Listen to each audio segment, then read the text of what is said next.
ఆంధ్ర తెలంగాణలలో వ్యక్తి centric power పాయింట్లు అవ్వడం అనేది అత్యంత ప్రమాదకరమైనటువంటి అంశం.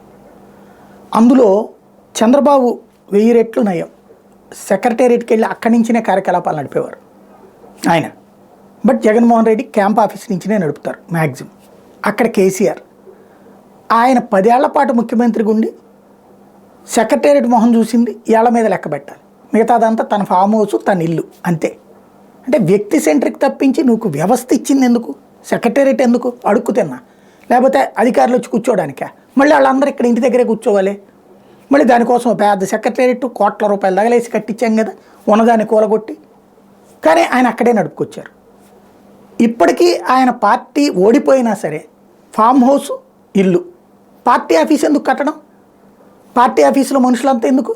ఎప్పుడో ఒకసారి వస్తుంటారు పార్టీ. ఇవాళ కొన్ని నియోజకవర్గాల కన్ఫర్మేషను, అట్లాగే ఏం జరుగుతున్నా ఇల్లు. అది మనిషి మనం అంటే జనం అలాంటి అహాన్నే కదా అంగీకరించలేకపోయింది, అందువల్లనే కదా దించింది. అయినా మనిషి మారలేదు, తీరు మారలేదు.